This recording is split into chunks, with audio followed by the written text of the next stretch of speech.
I'd like to welcome you to another episode of Money Matters Top Tips for Success, where each and every day I bring on new business owners, entrepreneurs, and executives and have them share their top tips for success with you. My name is Adam Torres. You can follow me on Instagram at AskAdamTorres to keep up with my book releases, book tour schedule, signings, all that other good stuff. Always love to connect with you there. And as always, if you'd like to apply to become a co-author of one of my upcoming books, just head on over to the website, moneymatterstoptips.com, and click on Become an Author to apply. All right, so today is a very special episode. It's one of our Reunion 2020 episodes where I bring on guests that I've had on in the past that I just couldn't get enough of them, so I'm bringing them back. So today I have on the show Lee Eisenstaedt, who's founder over at Leading with Courage Academy. Lee, welcome back to the show. Thanks so much, Adam. It was great hearing from you, and I'm glad to be a guest again. Fantastic. So our major topic today is going to be ESOP, so employer run sponsored retirement plans. And I want to get into that. But before we do, I don't want to assume that the audience heard the first episode. So let's just start out with what you're doing as founder over at Leading with Courage Academy. Yeah, the Leading with Courage Academy offers succession planning, workshops, and assessments, leadership workshops and assessments that help leaders and managers become more effective in their roles. What we've been doing, it's pretty straightforward, but what really changed in September, and I don't mean to get ahead of myself, is we got focused on these employee stock ownership plans, ESOPs, and that's become the primary driver of our business now. Man, that's awesome, and I think that's really a great transition. So let's just dive right in. So just for the audience that maybe don't know what an ESOP is, let's start with a little primer. Tell us a little bit more about it, please. Sure. An ESOP really is a transition tool, exit planning for an owner, if you will. So there's all the traditional ways, but buyout by a third party, management buyout, acquisition by a strategic buyer, whatever. There's this other one, and it's been around for about 30 years, called an employee stock ownership plan.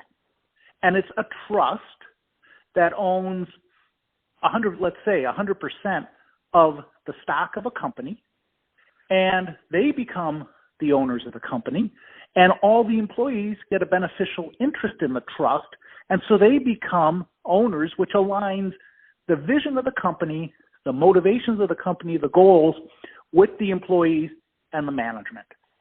And right now there's about just shy of 7,000 ESOPs out there, and they're expecting a lot more to be created, largely because there's so many business transferring from boomers to the next generation. They're expecting over 200,000 businesses a year for the next 10 years. To go to a transition. Some number of them will be ESOPs because there are such great tax advantages, great culture advantages. It's a terrific benefit for the employees that doesn't cost them anything. And so what you find with the ESOPs is that the employees will tend to stay longer, they're more productive, there's better communication. It's kind of like, almost too good to be true. And it's just a shame that they aren't better known. Yeah, I think, and I followed ESOPs for a long time, and even when I first started my career, I've been out of finance for a while, but I remember when I was first introduced to them, a lot of it was technology-based. It was just really a cost and efficiency thing, so fintech and the technology wasn't around to manage the plans. It was very time and labor-intensive for the record keepers and for everyone else, so once upon a time, the only companies that were even offered ESOPs, you had to have like 1,000 employees. If you didn't have 1,000 employees, then nobody would touch it. Even if you wanted one, it was just cost prohibitive. But now with technology changing, other things, a lot of the rules, a lot of the tax advantages have always been there. It just hasn't been available to the small business owner. So now, exactly. With things changing, I'm excited because there's a lot of benefits there for people. So let's talk a little bit more about, in your experience, what are the right types of businesses that maybe, and obviously this is going to vary, so for everybody listening, you do want to consult your own tax advisor and or connect with Lee after, because he is an advisor in the space, to get more information. But generally speaking, what kind of businesses are typically the right types that could be a good fit for an ESOP? It would be privately held S or C corps that are profitable, that have anywhere, let's say, north of 40 employees now, and maybe $5 million of revenue. And again, it's a sustainable kind of revenue.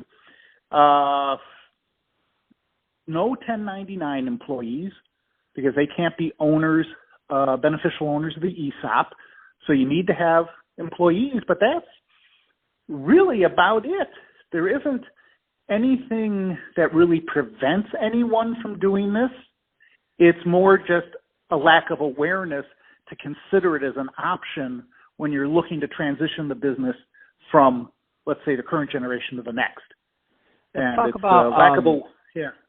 And one area that I see there's this really interesting niche when you talk about succession and succession business planning are for closely held companies. Also, where there's a lot of family members or it doesn't have to be, but it typically is like either the kids or something along those lines that are the next in line for this, and this being a great way to potentially transfer over time ownership. Can you talk a little bit more about how ESOPs work in that whole closely held family planning environment, if you will? Yeah, I mean, with a closely held family business, ESOPs do a great job at doing several things. One, they can preserve the legacy of the family. They can, the company is probably not going to be moved when you sell it to the ESOP, unlike, let's say, selling it to a third party or a private equity group that could move it. Those are the two of the really big ones. The big one's legacy. Legacy's the big boy. It's basically saying that you can still and you still get the tax benefit. You get all the other things while you're still there, but you're ultimately maintaining that legacy, assuming that you and your heirs are on the same page of keeping the business going, right, and not selling. Right. The other, you talk about the tax benefits. If you're if you're an ESOP and you sell 100% of your shares to the ESOP, you probably won't be paying any federal taxes or state taxes. The state taxes part varies state to state, but you wouldn't be paying any federal taxes as the company. All that burden gets deferred to the employees when they sell. The only real negative of these is that you have a deferred liability. You have to redeem the shares when employees retire, leave the company. And that, if you're not careful, then that's why you need to be a certain size so that you can generate enough cash flow to handle the repurchase obligations that you're going to be facing as employees turn over. They cannot take the shares with them. They can only own them while they're an employee of the company. The other nice thing, and I should have mentioned it, is the other advantage for family-owned companies is you maintain control or can maintain control of the organization, of the company. You can still be working there. You could still be the chairman of it, but the ESOP actually owns all the shares. So there's a lot of reasons why people ought to be looking at these. It may not be the right fit for you, as you said, Adam, but you need to work with your advisors to at least have that option on the table. They are really just a terrific alternative to what we think of as more traditional exit planning and transition planning. No, that's great stuff. So, Lee, if somebody is listening to this and they do want to connect with you and they want to learn more about ESOPs and what's going on in that environment, because maybe they're a business owner or maybe they want to propose this to a business and they're in an executive team and they want to propose this to the owners, what's the best way for them to reach out and get more info?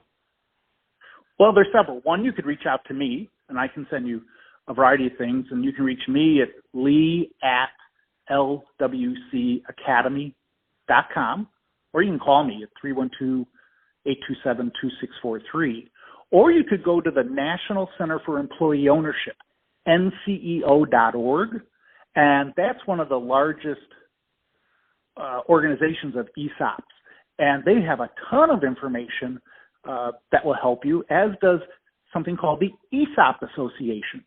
And there you'll find all kinds of free information on just about any subject you can think of related to ESOPs. From, how's it different to be, what is the role of the board of directors? How do you handle repurchase obligations? There's even, I think, on some of them, a quiz on are you a good fit for an ESOP? And we've got a lot of that I could share with people, but they can go right to these associations as well. Fantastic. Well, hey, Lee, really appreciate you coming back on the show and catching up with you and to see what you're up to helping small business owners and middle market companies with their ESOPs and getting those set up. And to the audience, as always, thank you for tuning in. Hope you got a lot of value out of this. If you did, don't forget to subscribe to the podcast, leave me a review on the Apple iTunes store. That means a lot to me and my team. Do all those great things we do to support our podcasters. I really do appreciate it. And Lee, thanks again for coming on the show. Thank you so much for the opportunity, Adam. Always great talking to you.